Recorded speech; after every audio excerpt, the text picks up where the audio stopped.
A day out with Thomas is one of the most important events for the Thomas and Friends franchise. Going out to your local railroad museum and getting to meet your favorite character from the TV series is absolutely amazing. And as a kid, I would see videos on YouTube and I always wanted to go to a day out with Thomas. Unfortunately, that was in Mexico and day out with Thomas just doesn't exist over there. It wasn't until 2024 that I got to experience it for myself at the Pineville, Texas Railroad. And I gotta say, it's such a fun experience, and it seems like kids and parents loved it. Now imagine taking all those smiles away and all that enjoyment because someone, on a quote, wants to save railroad history.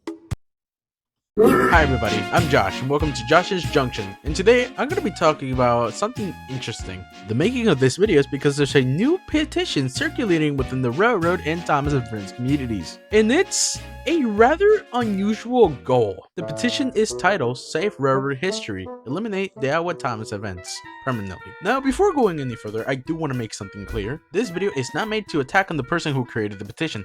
I understand the desire to preserve railway history. I also understand why some railroad historians may have some concerns on how historic locomotives are presented to the public. Those are legitimate things to discuss. But after reading through the petition, I just have to ask a simple question. Does permanently eliminating Day Out with Thomas actually accomplish what the petition says it wants to accomplish? And the more I look into the argument, the less convincing it becomes. Because Day Out with Thomas isn't simply a children's ride that happens to take place in the railroad museum. For the more than 3 decades, the event has become a major part of how some historic railways introduce families to historic railways. And that distinction is really important. The petition itself acknowledges that the theme events can be valued. In fact, the author specifically says that they're not opposed to theme events at tourist railroads or railroad museums. The petition even recognizes that several events can provide financial support to introduce new generations to trains. And that, my friends, is an important omission. Because if bringing families into railroad museums through a theme event can help support preservation, then the question shouldn't necessarily be, should Day Out with Thomas exist? The better question should be, how can Day Out with Thomas exist while respecting railroad preservation? And those right there, those are two very different questions. And personally, I think that's where the petition's argument starts to fall off. One of its biggest arguments involves the modification of historic locomotives. The petition even points out that the Brooklyn Eastern District Terminal number 15, aka the Strasburg Thomas, was used to make Thomas. This has been a controversial talk since the beginning of Day Out with Thomas in the US when this was first announced. I remember a lot of videos bringing it up, I just never thought it would be this serious. And the more I think about it, I can see how some train historics may feel about this. But at the same time, the petition makes it more ridiculous. And look, I get it. Historic locomotives are important artifacts. Once a locomotive is heavily modified, there can be serious questions like its authenticity and how it's presented, or rather the original appearance and the historical character it has been compromised. But there is a major problem with using one example to justify eliminating an entire event program. Day Out with Thomas doesn't require every railroad to permanently rebuild one of their historic locomotives. No. In fact, the current program is more varied than that. Some locations dedicate their Day Out with Thomas with replicas, and this is where the dummy units come from. These are underpowered Thomas units that cannot move on their own and need an engine to push from the back. In the current Day Out with Thomas events, usually send these models out to other locations, Strasburg being the manufacturer that created these dummy units, while they are using their steam power unit. So even if someone believes that permanently modifying a historic locomotive is a bad presentation decision, that doesn't automatically mean that the entire concept of Day Out with Thomas is inherently destructive. It just means that individual railroads need to make responsible preservation decisions, and that decision matters. If a museum takes an important historic locomotive and permanently changes the way that it's presented, its historical value may criticize that decision. Now, if another museum uses a proposed built replica that doesn't destroy any important artifact, that's a different solution. You can't reasonably treat both examples as identical. The petition argues that bringing children into museums for a Day Out with Thomas turns institutions dedicated railroad history into children's playgrounds. Okay, again, I understand the argument. I understand where it comes from. Railroad museums preserve real history. They preserve locomotive, passenger cars, photographs, tools, documents, and countless of other artifacts that connect to the people who built the railway and they operated it. And that history deserves respect. But why should education and entertainment automatically be treated as opposite? Museums have used entertainment to attract visitors for decades. Museums have serious exhibits while also having family events. A railroad can operate an authentic locomotive while also having a special event for children. Those things aren't mutually exclusive, and Dale with Thomas events can automatically include access to the museums itself. My best example of this is the North Carolina's Transportation Museum's 2026 events that includes the Thomas train ride, family activities, food vendors, and model railways. But at the same time, they also include access to the exhibits of the actual historic side of the museum or the railway. The Northwestern Railway Museum describes its Day Out with Thomas events as an opportunity for families to experience historic railways while also having access to the museum exhibits and other activities. So the idea that children arrive to see Thomas and completely separate from the railroad history doesn't necessarily describe what these events actually look like. In some cases, Thomas is what gets the families through the front doors. And once they're inside, they're absorbed by the real railroad history. And that, my friend, brings us to the biggest weakness in this petition. In the petition, the claim is made that Day Out with Thomas doesn't actually create a future for railroad enthusiasts. And that's my topic of today, and I'm going to ramble about it. The petition asks how many children who attend these events eventually return to the museums to become volunteers or developed a lifelong interest in railroad preservation. That's a reasonable question, but the petition doesn't provide the research necessary to answer it. It makes a conclusion without establishing the evidence. How many children return? How many become members? How many families make additional visits? How many future railroad volunteers first encounter a historic railway through Thomas? Those are measurable questions. And if someone wants to argue that Day Out with Thomas is unaffected those numbers, that would be incredibly important. But without the evidence, saying that most children simply lose interest afterwards is an assumption. And there's another problem with this assumption. You don't always know what experience is going to influence someone in later life. A child may visit a railroad museum because of Thomas, but maybe they won't become a volunteer immediately. Maybe they don't even remember every detail of the museum. But years later, they may become interested in trains again.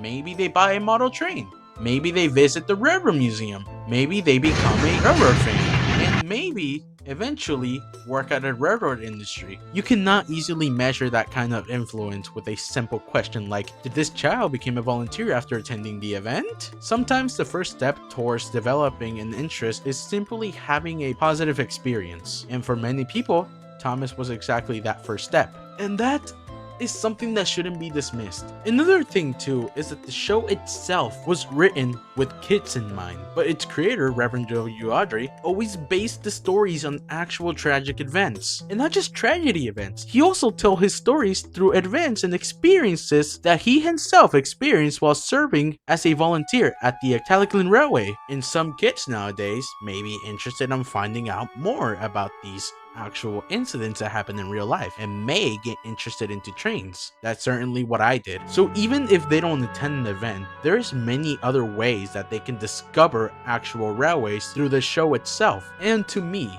I personally think that blaming Thomas for these factors that are just false, to me, that's just incredibly disrespectful to the legacy that Wilbur Awdry left behind in the world. If it wasn't for Thomas, I don't think majority of railroads today would be operating.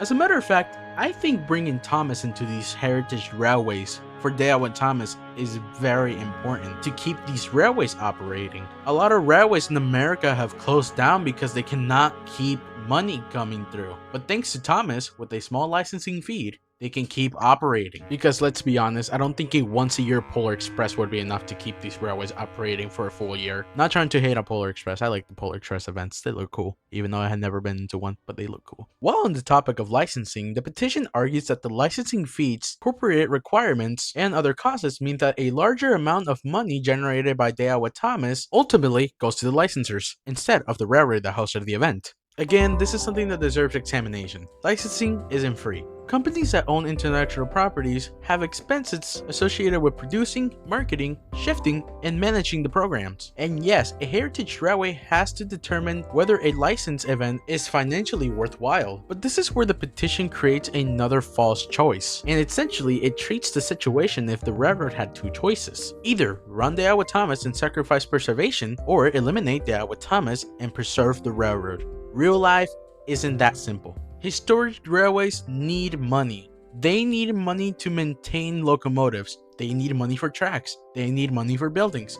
They need money for instructions. They need money for employees and volunteers. They need money for restoration projects. And they need money to bring people through the gates. A heritage railway cannot generate enough revenue, can have a much bigger preservation problem than one that runs a successful family event. A Heritage Railroad Alliance publication discussing recommendation specifically notes that special events have become increasingly important part of an opening revenue, and describes a large licensing event such as the Thomas or Polar Express as a major development in heritage railways business. That doesn't mean that every railway should run Thomas. It means that we should be careful before telling heritage railways to eliminate a source of revenue without providing a realistic replacement. And there's historical evidence that this matters. Heritage Railways Alliance previously described Dayawa Thomas as becoming an important financial source of railway preservation after its first events in the 1990s. So if somebody wants to eliminate the program, I think they have to answer a much harder question. What replaces the money? Isn't it enough to say they should have another event? Which event? How much money would they generate? Would families actually come? Would the railroad make enough to cover the costs? Would the alternative event be cheaper?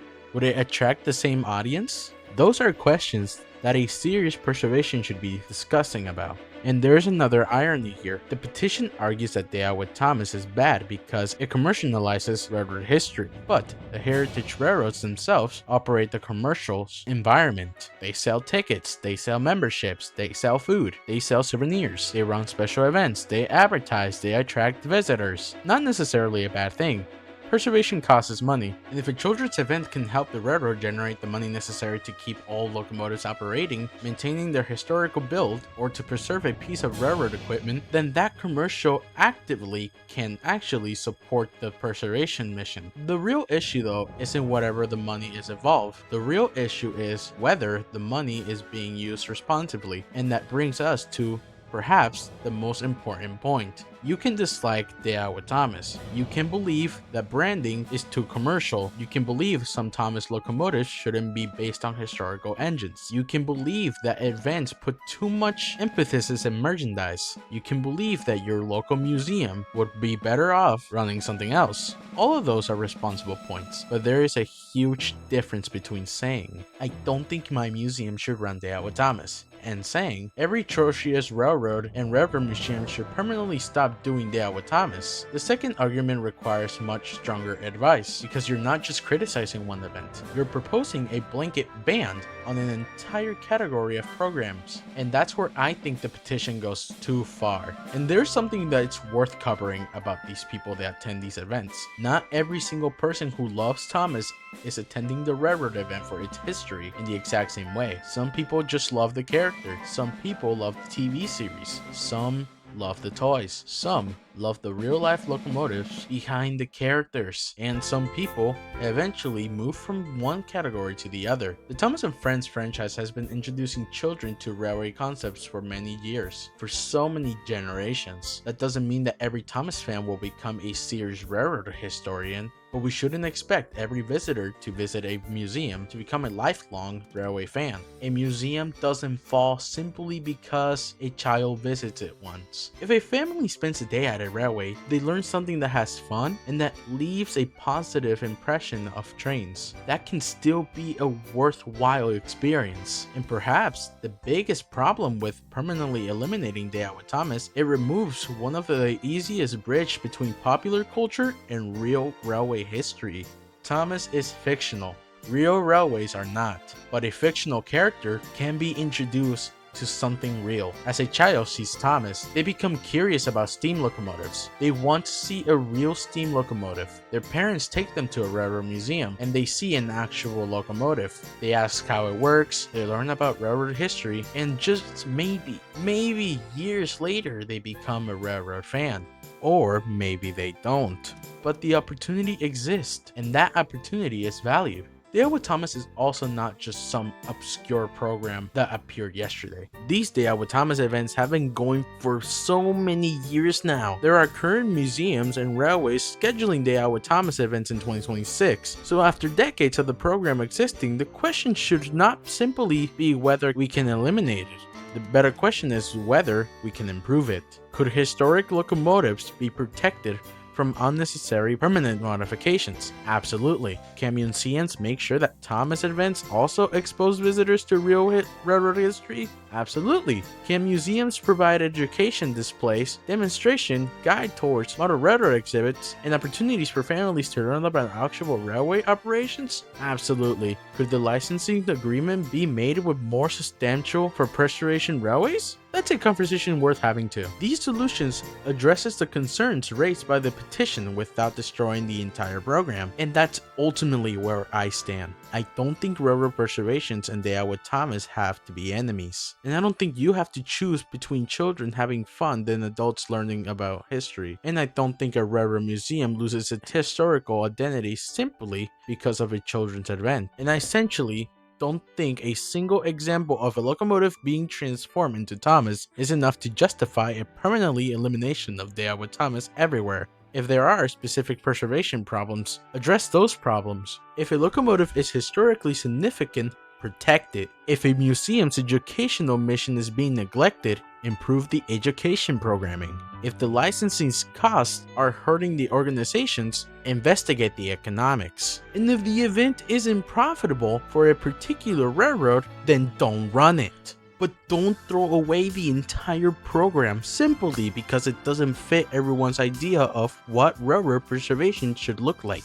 Railroad history belongs to everyone. That includes the series historians. It includes longtime railroad fans. It includes the volunteers restoring the locomotives. And yes, it includes the little ones who just want to see Thomas. Because that little kid may not understand railroad preservation today, but someday they might. And if Thomas is what gets some interest in railroads in the first place, then perhaps the character isn't just the energy of railroad preservation. Perhaps Thomas is one of the ways we can help preserve its future.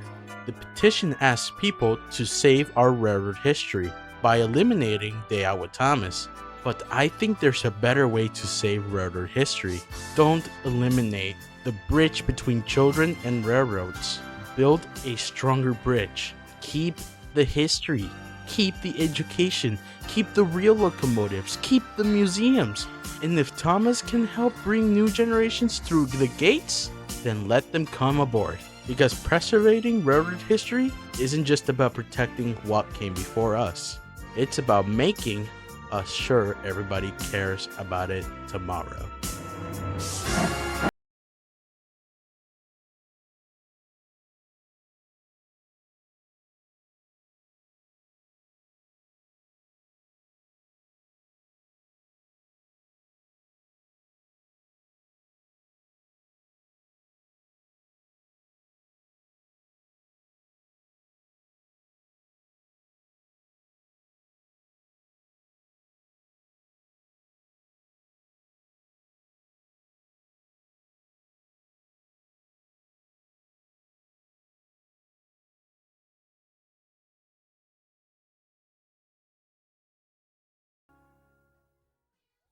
And hey, who knows? Maybe the new 2026 Thomas show, maybe, could bring a brand new generation of fans interested in heritage railways.